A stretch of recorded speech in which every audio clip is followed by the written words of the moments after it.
passa aí, coisa ruim! Olá, seja muito bem-vindo. Para você que já acompanha e para você que está chegando agora, assistindo pela primeira vez, esse é mais um Papo de Bugrino, um trabalho especial feito pelo site Planeta Guarani, planetaguarani.com.br, falando sobre as coisas do Bugre. E hoje, como não podia ser diferente, o assunto é Atlético Goianiense e Guarani. O Guarani foi para Goiânia precisando vencer para sair daquela posição incômoda na zona do rebaixamento, voltou para casa ainda pior, voltou com uma derrota dolorida, uma derrota sofrida e mais uma vez o seu sistema defensivo é o principal responsável pelo resultado. Claro, se o ataque tivesse funcionado, a derrota não teria acontecido. Claro, se o Guarani tivesse aproveitado alguma das muitas chances de gol que criou durante a partida, a derrota não teria acontecido. Mas claro, se o Xandão joga o peito, mete a bola para fora, se o Giovani sai gritando é minha, abafa a bola e fica com ela, a derrota não teria acontecido, a gente teria voltado para casa no mínimo com um empate, um pontinho, e para quem briga lá embaixo na tabela de classificação, um ponto nessa altura do campeonato é precioso demais. Vamos dar uma olhada aí nessa juntada dos principais lances da partida, depois eu volto comentando com vocês para a gente bater mais um papinho rápido e encerrar esse papo de bugrino de hoje. Vamos ver o que aconteceu aí em Atlético Goianiense 1, Guarani 0. Aqui o primeiro lance do jogo foi do Atlético. Bola parada, levantada para a grande área, lá no segundo pau. Vamos dar uma olhada, uma frisada nessa marcação. Olha quanta gente do Guarani marcando. E no final, o Felipe Amorim é quem ficou com a incumbência de parar o atacante adversário. Não pode ser o Felipe Amorim, né? Aí a gente já parte para um lance que eu considerei um gol perdido do Igor Henrique. Olha que boa penetração, boa chegada do volante do Guarani. Mas vamos ver se ele perdeu o gol mesmo. Olha a visão dele. O goleiro saiu bem, fechou bem o ângulo. O que ele podia fazer ali? Tentar dar um tapa debaixo da perna do goleiro ou fazer o que ele fez. Só isso. Agora mais um lance de volante. Dá uma olhada no tapa que o Arbeiro dá. O David recebe a bola na entrada da grande área. Tinha o goleiro saindo. Podia dar um tapa, né, David? Bateu o rasteirinho. Ficou fácil pro goleiro. Gol perdido. Aí o Igor de novo, ó. Igor Henrique pegou o rebote ali, vamos frisar a imagem para ver qual que era o ângulo dele, bateu pro gol, pegou mal, jogou por cima do gol, mas mais uma boa chegada do volante do Guarani. Vamos ver um outro lance de contra-ataque, olha, que bola perfeita, troca de passes, o Éder viu bem a chegada do Felipe Amorim, olha o que faz o Felipe na conclusão. Esses dois lances eu só coloquei para dizer como eu me sinto bobo, às vezes pedindo jogador da base no time. Essa é toda a participação do Mateuzinho em campo pelo Guarani na noite de ontem. E aí a gente chega na lambança, no momento que ninguém queria. O gol do Atlético, meu Deus do céu, Xandão e Giovani, o que foi isso? Cadê o goleiro? É o goleiro quem posiciona a zaga, o goleiro tem que gritar, sai, tem ladrão, é minha, o Xandão também, tem que atacar a bola, mete a bola pra fora. Lembra que eu falo pra vocês do tá marcando a bola e não o jogador? Xandão não viu sequer que tinha alguém chegando por trás dele, faltou alguém ali pra gritar, pra avisar. Xandão, ataca a bola, Xandão, ou dá uma olhada pra trás, vê o cara chegando, toca a bola pra fora, escanteio pros caras, pronto, a zaga corta o escanteio, acabou o jogo 0-0. Falha bizonha. Mas a falha é bizonha não só do Xandão, a falha é bizonha do Xandão e do Giovani, os dois não se falam, não se comunicam. Zagueiro e goleiro tem que se comunicar.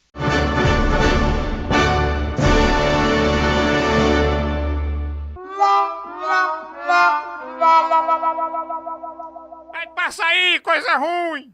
Eu tenho basicamente duas coisas para dizer depois do que a gente viu, depois desse apanhado de lances da partida e dessa lambança no final do jogo. Aliás, não era nem final, era metade do segundo tempo ainda, havia tempo para o time se recuperar, tentar buscar pelo menos um empate, mas esse lance acabou com a estrutura psicológica e emocional de qualquer equipe, né?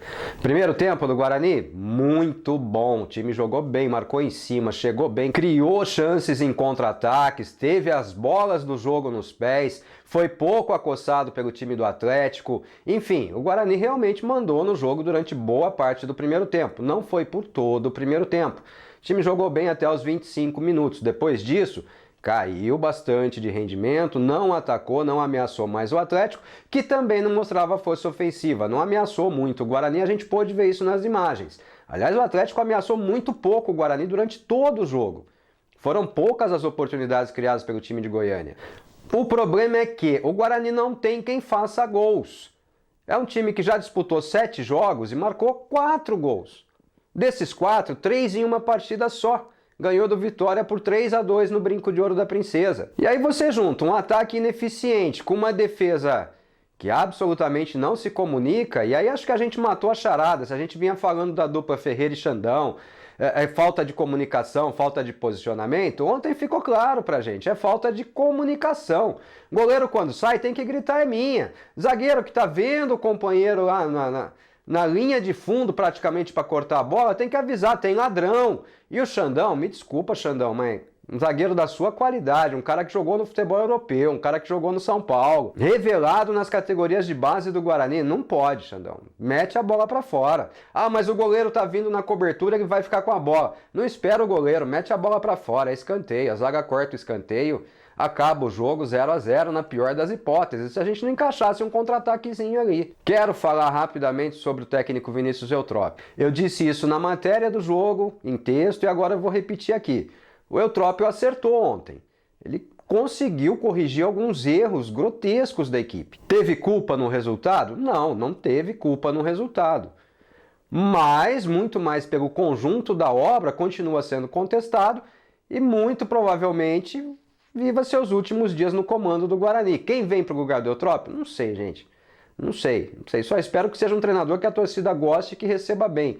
Que não seja, por exemplo, o Argel Fux. Esse a gente já conhece, vai conversar com a Samambaia lá dentro do vestiário, não vai dar muito certo. Vai querer treinar o time de camisa preta na beira do gramado e a gente já conheceu um pouquinho disso aí em outros tempos. A pior lembrança que eu tenho do Argel Fux é 5-0 pro Pão de Açúcar lá no campo do Nacional na Série A2. Vocês lembram disso? Não dá.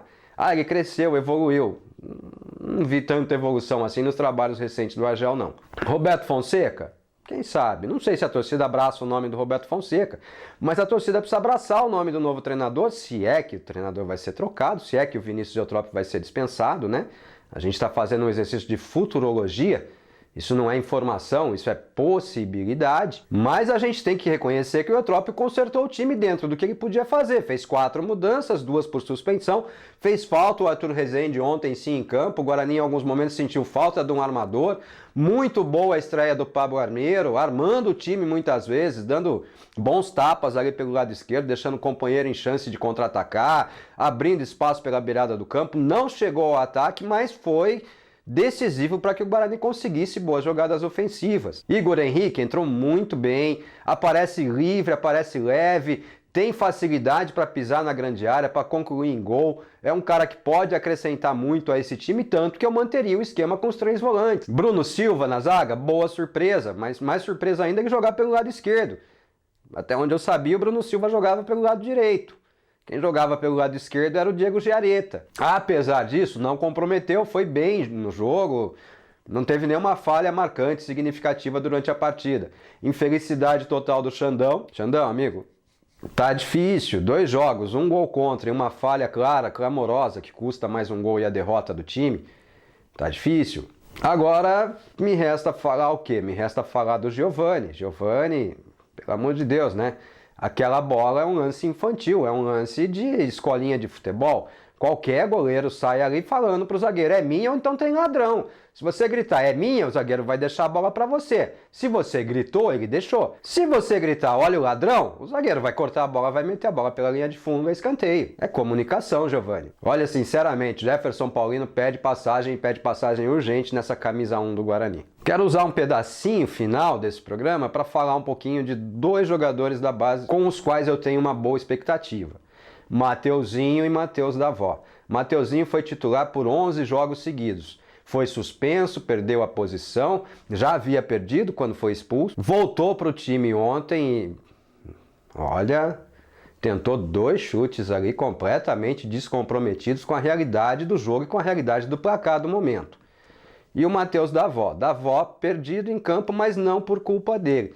Perdido em campo porque não consegue receber uma bola. Ele até se posiciona bem. Ele faz bem o posicionamento do centroavante, do atacante de referência, aparece livre para finalizar, mas não recebe a bola.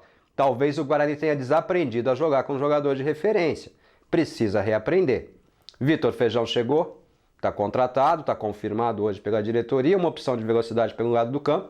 Falta um centroavante. Agora, de nada vai adiantar se a gente não corrigir o problema da nossa zaga. 7 jogos, 1 vitória, 2 empates e 4 derrotas.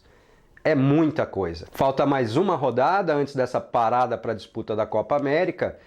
O time vai ficar um bom tempo aí se recondicionando, se preparando para a volta do campeonato. Eu não vou nem dizer que resta torcer, resta esperar e ver o que vai acontecer, porque a água já bateu na bunda e o desespero já é grande. Em que posição a gente vai terminar essa 7ª rodada? Só Deus sabe, depende dos resultados dos adversários que estão lá brigando na ponta de baixo da tabela. Ontem o Guarani já caiu uma posição, caiu de 17º para 18º, mesmo sem o Criciúma ter jogado. Piorou seu saldo de gols, o Criciúma ultrapassou o Guarani outra vez na classificação. Agora é Guarani e Curitiba, a gente vai reencontrar Humberto Louser, e a gente não sabe quem é que chega comandando o Guarani nessa partida. A diretoria não se pronunciou sobre saída de treinador, mas o ambiente, a pressão é muito forte e o trabalho do técnico Vinícius Eutrópio é bastante contestado. Repito, o treinador não vai fazer milagre. Talvez ele consiga reposicionar um jogador ou outro, aprimorar um pouquinho disso, um pouquinho daquilo, mas não é a chegada de um novo treinador que vai fazer o time jogar bem por 2 tempos seguidos. O Guarani faz bons primeiros tempos e entrega tudo no segundo. E aí quando ele não entrega, a defesa vai lá e entrega. Atlético Goianiense 1, Guarani 0. Foi uma vergonha, foi uma lambança. Vocês estão devendo e estão devendo bastante. Agora terça-feira é o Curitiba no Brinco de Ouro da Princesa. O palco não vai estar cheio, a arquibancada não vai estar tomada e a torcida não vai estar lá 100% para apoiar. Espero que vocês saibam disso e que deem a sua resposta dentro de campo. Me desculpem, mas muito mais do que cobrar o treinador, eu preciso também cobrar os jogadores, aqueles que entram em campo e fazem a diferença. O que não dá é para aceitar o Guarani nessa posição já no início de Campeonato Brasileiro da Série B. Abram o olho, o campeonato está passando, já foram 7 rodadas, faltam 31. 31 jogos para definir a vida do Guarani. Subir? Eu já nem penso mais nisso, sinceramente. Nesse momento, ficar na Série B já me basta. Um abraço para vocês, eu espero que no próximo programa a gente consiga falar de coisas boas. Fica aí para o fim de semana, para vocês curtirem, assistirem, gostou? Legal, deixe seu comentário, deixe seu likezinho no vídeo. Eu volto na semana que vem já falando do que aconteceu dentro de campo em Guarani e Curitiba, a partida pela 8ª rodada, a última antes da parada para a Copa América. Grande abraço, muito obrigado.